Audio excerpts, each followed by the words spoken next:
నమస్తే. ఇన్నాళ్ళు నన్ను సపోర్ట్ చేస్తూ, ఎంకరేజ్ చేస్తూ మీ ప్రేమని నాకు అందిస్తున్న ప్రతి ఒక్కరికి కృతజ్ఞతలు.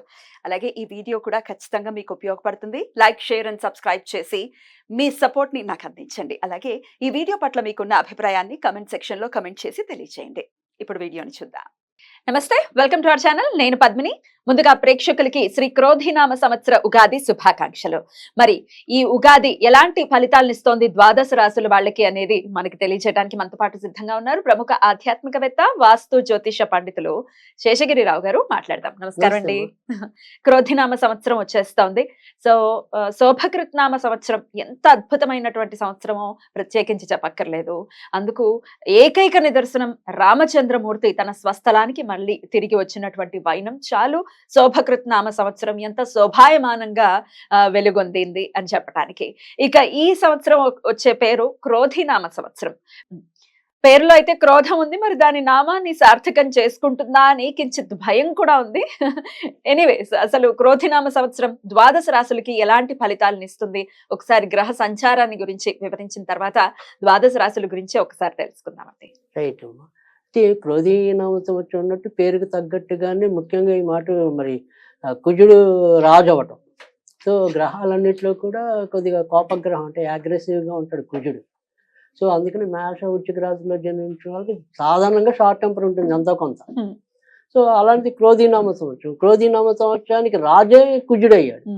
సో కుజుడయ్యాడంటే ఖచ్చితంగా మనం ఎవరికి చెప్పినా అదే చెప్తున్నాం. ఈ సంవత్సరం అంతా కూడా కొద్దిగా మనుషులు కోపతాపాలను అదుపులో పెట్టుకోకపోతే క్షణికావేశంలో ఏవో రకమైన తప్పులు చేసే ఇబ్బందులు అయితే ఉంటాయి అనే చెప్తున్నాం. దానికి అందులో ఈసారి మరి ఈ నవవిధ నాయకులు ఎవరైతే ఉంటారో వాళ్ళు కూడా మొత్తం ఎక్కువ చెడు గ్రహాలే వచ్చాయి. అంటే శనికి ఆధిపత్యాలు ఎక్కువ వచ్చాయి, కుజుడికి ఆధిపత్యాలు ఎక్కువ వచ్చాయి. సో బేసిక్గా ఈ రెండు పాపగ్రహాలు. సో అందుకని కార్య ఆచరణ మీద మనుషులకి ఇంకా మరింత మక్కువ పెరిగే అవకాశం ఉంది. సో అందుకని మరి ఎప్పుడైతే ఇలాంటి కార్యాచరణ ఉంటుందో దానికి కోపం తోడైనప్పుడు ఏమవుతాయో తెలుసు. కనుక ఈ నేర ఘోర పరిస్థితులు అయితే కొంత పెరిగే అవకాశాలు అయితే ఉంటాయి.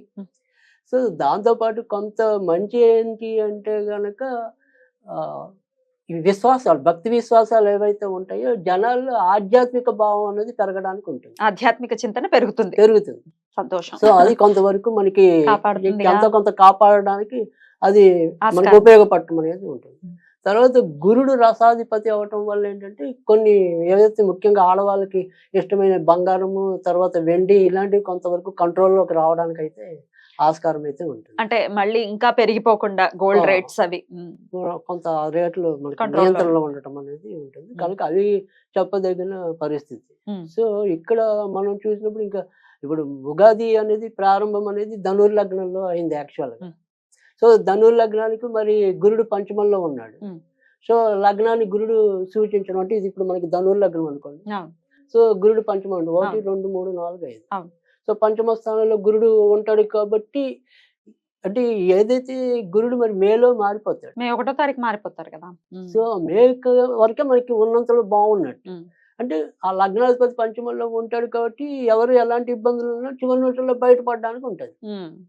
సో కానీ దానికి విరుద్ధంగా ఏమవుతుందంటే మే నుంచి గురుడు వృషభంలోకి రావటం. వృషభం అనేది ఏంటంటే ఇక్కడ మనకి ఇందాక మనం ఇది వృషభం అనేది శుక్రుడు రాజు, ఈయనేమో మన దానవుల రాజు, ఈయన దేవతల గురువు, ఈయన దానవుల గురువు.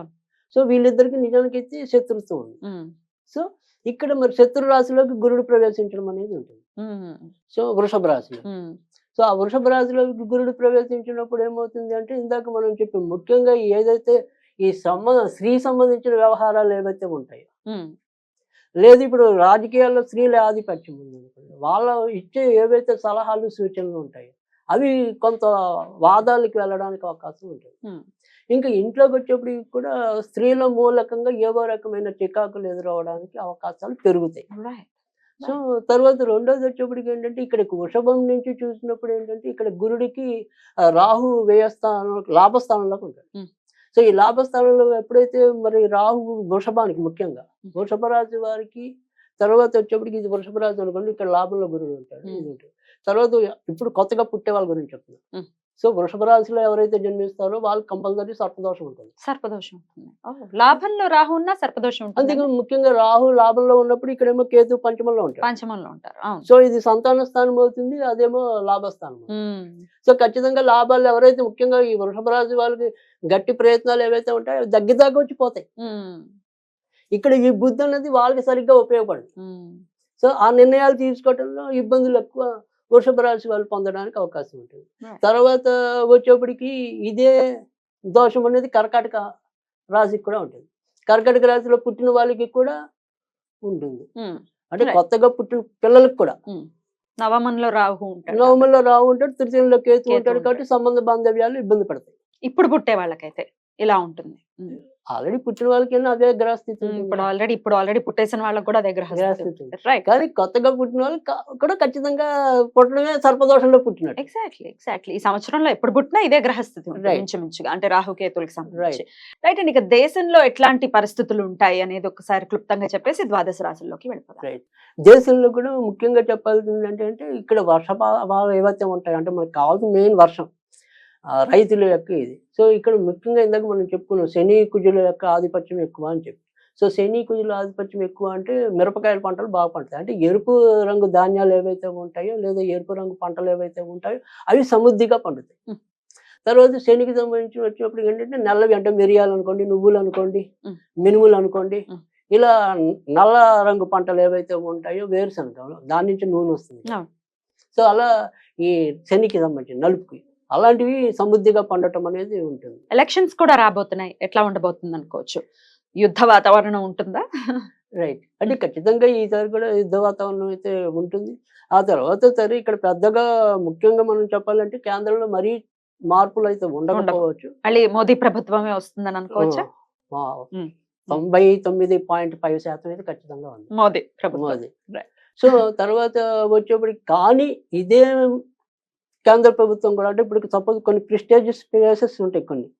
అంటే ఒక ప్లేస్ అంటే నేను ఖచ్చితంగా ఇక్కడ ఓవైసీ ఇప్పుడు మనకి అది కోంపెల్ల మాధవ్ గారు అది గెలుస్తూ అది ఓకే. నేను అలా ప్రెస్టీజియస్ ప్లేసెస్ కొన్ని ఉంటాయి కదా, ప్రతి ఒక్క పార్టీకి కూడా ఈ అభ్యర్థి అయితే ఖచ్చితంగా గెలుస్తాడు అనేది ఏదైతే ఉంటుందో అక్కడ వీళ్ళు కొంత భంగపడడానికి ఉంటుంది బీజేపీ వాళ్ళకి. బీజేపీ అని కాదు, మోరల్ గా ఇప్పుడు సపోజ్ అది వేరే పార్టీ తీసుకున్నా అంటే ఇక్కడ మాయావతి కరెక్ట్ గా ఇక్కడే గెలుస్తుంది అనుకునేటప్పుడు భంగపడతారు. అట్లాంటి రివర్స్ ఫలితాలు అనేది ఎక్కువ ఉంటాయి. రైట్. అట్లా కానీ ఓవరాల్ గా పాలనలో వాళ్ళే ఉంటారు. ఆంధ్రప్రదేశ్ లో ఏ గవర్నమెంట్? ఆంధ్రప్రదేశ్ అనేది కొన ఊపిరితో గెలవటం అనేది ఉంటుంది ఇప్పుడున్న పరిస్థితి. ఎవరు గెలుస్తారని అదే ఇప్పుడున్న ప్రభుత్వం అట్టబోయిందంట అవి. సో అలా అతి కష్టం మీద వారిని నిలుపుకోవడానికి ఎక్కువ కనపడుతుంది. రైట్. మొత్తానికి దేశ కాలమాన పరిస్థితులు ఎలా ఉంటాయి అనేది క్రోధినామ సంవత్సరంలో క్లుప్తంగా మీరు తెలియజేశారు. ఇక ఇప్పుడు మన ఆడియన్స్ కి కూడా ఎవరైతే కామన్ పీపుల్ ఉన్నారో వాళ్ళ రాశుల గురించి తెలుసుకోవాలని ఖచ్చితంగా వీడియో చూస్తూ ఉంటారు కాబట్టి ఇక ద్వాదశ రాశుల గురించి తెలుసుకుందాము. క్రోధినామ సంవత్సరం తులారాశి వారికి ఎలా ఉండబోతోందండి? తులారాశి వారికి కూడా ఈ ఏడాది చాలా మంచి ఫలితాలు ఉంటాయని చెప్పాల్సి ఉంటుంది. అయితే ఇక్కడ వీళ్ళు జాగ్రత్త పడాల్సిందంతా కూడా ఈ ఏడాది కేవలం వారి యొక్క కుటుంబ సభ్యులతో, మిగతా అన్ని విషయాలు కూడా వీరికి చాలా చక్కటి పరిస్థితులు అయితే ఉంటాయి. అంటే సపోజ్ ఉద్యోగంలో ఉన్న వాళ్ళకైతే కనుక అవార్డులు కితాబులు రావటం అనేది కూడా ఉంటుంది. వీరి యొక్క శ్రమని పై వాళ్ళు గుర్తించడం అనేది కూడా ఉంటుంది. దానికి తగ్గట్టుగానే వీరికి జీతభత్యాలు పెరగటం కానీ లేదంటే 10 మందిలో ఇలా గుర్తింపుగా ప్రోత్సాహకాలు అందించడం కానీ ఇలాంటివన్నీ కూడా ఈ తులారాశి వారి సంవత్సరం ఎక్కువ పొందటం అనేది ఉంటుంది. ముఖ్యంగా ఏదైతే మే నుంచి మనకి ఇంకా మరింత అనుకూలమైన స్థితిలోకి వీళ్ళు రావటం అనేది ఉంటుంది. తులారాశి వారు జాగ్రత్త పడాల్సిందల్లా కూడా ఏంటంటే ఆహార విషయంలో, అంటే ముఖ్యంగా వీరికి ఏంటంటే ఎసిడిటీకి సంబంధించిన సమస్యలు ఉంటే అవి పెరగడానికి ఉంటుంది. తర్వాత కొంతవరకు కాలేయ సంబంధించిన వ్యాధుల్లో కొంతవరకు రావడానికి ఉంటుంది. కాబట్టి అవి రావడానికి కారకమైన విధానంలో మాత్రం కొంత జాగ్రత్తగా పడటం. అంటే కాలేయ సంబంధించిన వస్తాయి కాబట్టి దానికి సాధారణంగా మందు కొట్టే అలవాటు ఉంటే అది మానుకోవాలి. ఇంకా తర్వాతకి వచ్చేప్పటికి ఏంటంటే ఈ విడిగా అంటే అలాంటి అలవాట్లు లేకపోయినా కూడా రావడానికి ఉంటుంది. అలా రావాలి అంటే కనుక ఖచ్చితంగా అన్నం ఏదైతే ఉంటుందో వాటి ఆహార విషయాల్లో కొంతవరకు శ్రద్ధ వహించవలసి ఉంటుంది. ఆ ఒక్క విషయం కనుక వీళ్ళు కనుక జాగ్రత్తగా వీళ్ళు పరిశీలనలోకి తీసుకున్నట్టయితే కనుక ఈ ఏడాది వీరికి కూడా చాలా అద్భుతమైన కాలం. ముఖ్యంగా ఏంటంటే ఆల్రెడీ విదేశాల్లో ఉన్న వాళ్ళకి అక్కడ వీరికి మరింత ప్రతిభా పాఠవాలు పెరగటం అనేది ఉంటుంది. తర్వాత ఇదే తులారాశిలో జన్మించిన ఈ కళాకారులు ఎవరైతే ఉంటారో అంటే అది సినిమా రంగం వాళ్ళు అవ్వచ్చు, టీవీ రంగం వాళ్ళు అవ్వచ్చు, లేదా ఇలాగా బయట భరతనాట్యం, కూచిపూడి ఇలాంటివన్నీ ఉంటాయి కదా. ఇలా కళారంగానికి సంబంధించిన వ్యక్తులు ఎవరైతే ఉంటారో వారికి కూడా అవకాశాలు మెండుగా ఈ ఏడాది లభించడం అనేది ఉంటుంది. వాటిని మీరు సద్వినియోగపరచుకోవడం అనేది కూడా ఉంటుంది. తర్వాత ఇదే తులారాశిలో జన్మించి రాజకీయ రంగంలో ఉన్న వాళ్ళకి కూడా మేలో మరి చక్కటి రవి ఓట్లకి రావటం అనేది ఉంటుంది. కాబట్టి ఆ రాజకీయ రంగంలో ఉన్న వాళ్ళకి కూడా మంచి జరగడానికి అవకాశం ఉంటుంది. గతంలో వీరు ఎక్కడైతే ఓడిపోయి ఉన్నారో ఒకవేళ ఇదే తులారాశిలో జన్మించి గతంలో ఎక్కడైనా ఓడిపోయి ఉంటే ఈసారి మళ్ళీ తిరిగి వాళ్ళు కనుక పోటీ చేస్తే గెలిచే అవకాశాలు కూడా మెండుగా కనిపించడం అనేది కూడా ఉంది. కనుక తులారాశి వారికి కూడా కేవలం వారు ఏంటంటే వారి యొక్క సొంత ఆరోగ్యం అంటే వ్యక్తిగత ఆరోగ్యం, ఈ వ్యక్తిగత ఆరోగ్య విషయంలో కొంతవరకు శ్రద్ధ వహించాలి. తర్వాత వచ్చేప్పటికి ఏంటంటే అమ్మగారు నాన్నగారితో మాట్లాడే విధానంలో కొంతవరకు జాగ్రత్త పడాలి. లేదు అంటే కనుక వారికి అమ్మగారు నాన్నగారు వాళ్ళ నుంచి రావాల్సిన ఏవైతే ఉంటాయో వీళ్ళకి పంచే విషయంలో కొంత వాళ్ళు ఇబ్బంది పెట్టడం అనేది ఉంటుంది. కనుక అలాంటి విషయాల్లో కొంతవరకు జాగ్రత్త వహించాలి. వ్యక్తిగతంగా ఉండే అలవాట్ల విషయంలో కొంతవరకు జాగ్రత్త పడితే కనుక తులారాశి వారికి కూడా ఈ ఏడాది అంతా కూడా చాలా మంచి కాలం అనేది చెప్పాల్సి ఉంటుంది. ఇక తులారాశి వారు చేయవలసినది ఏదైనా సరే పూజ అనేది ఏదైనా ఉంటే కనుక ఈ ఏడాది వీరు కనుక ఎక్కువ దుర్గాదేవినే పూజించాలి. కుటుంబ పరంగా ఇబ్బందులు ఉండే పరిస్థితులు ఉన్నాయంటున్నారు కాబట్టి దానికి కూడా దుర్గాదేవినే పూజించాలంటారా? దుర్గాదేవిని పూజించడం వల్ల ఏంటంటే వీరికి ఏదైనా సరే ఆరోగ్యం అంటే కార్యసాధిక శక్తి అనుకోండి, ఒంట్లో శక్తి అనుకోండి, ఇది ఏదైనా సరే ఇవ్వాలంటే కనుక దుర్గాదేవి ఇవ్వాలి. ఎందుకంటే ముఖ్యంగా ఈ అష్టమంలో రాహు అనేది మనకి వ్యక్తిగత మంచి చేయటం అనేది ఉంటుంది, కానీ ఆరోగ్యపరంగా సమస్య ఇవ్వటం అనేది ఉంటుంది. ఎందుకంటే అది గురుడికి వ్యతిరేక, రాహుకి వ్యతిరేక రాశి, మెయిన్ రాశి అని. సో అందుకని ఆరోగ్యపరంగా సతాయిస్తాడు, కానీ గౌరవపరంగా అంటే ఇప్పుడు వృత్తి ఉద్యోగాల్లో ఉండే ఇంపార్టెన్స్ పెరుగుతుంది. కానీ సేమ్ వే మనకి అక్కడ మళ్ళీ అనారోగ్యం ఇవ్వటం అనేది ఉంటుంది. సో అందుకని అనారోగ్యం కరెక్ట్ గా ఉండాలి అన్నా కానీ, లేదా అక్కడ మనం సరే ఇతరులతో ఉద్యోగాల్లో మంచి చెడు బాగా ఉండాలి అంటే కూడా అక్కడ మనం దుర్గాదేవిని పూజించాలి. ముఖ్యంగా తులారాశి వారికి ఏంటంటే జనరల్ గా అంతర్గత శత్రువులు ఎక్కువ ఉంటారు, బయట కనపడరు. సో అందరూ పైకి మటుకు ఆహా ఓహా అంటారు, కానీ వెనక నుంచి ఏడ్చేవాళ్ళు ఎక్కువ ఉంటారు. సో అందుకని తులారాశి వారికి ఆ రకమైన ప్రమాదం కూడా ఉంటుంది. కాబట్టి వీటిని అన్నింటినీ దుర్గతి పట్టించగలిగే దేవత దుర్గా. ఎలా చేసి ఏం చేయాలి? సో అందుకని దుర్గాదేవి కాబట్టి వీళ్ళు మాత్రం ఓం దుమ్ అని ఆగిపోకూడదు, ఓం దుమ్ దుర్గాయ నమః అనుకోవాలి. సో ఓం దుమ్ దుర్గాయ నమః అనేది నిత్యం చదువుకోవాలి. లేదంటే వీళ్ళు కూడా దుర్గా సప్తశతి పారాయణ అనేది చదవాలి, లేదా దుర్గా 21 నామాలు, ద్వాదశ నామ నామాలు.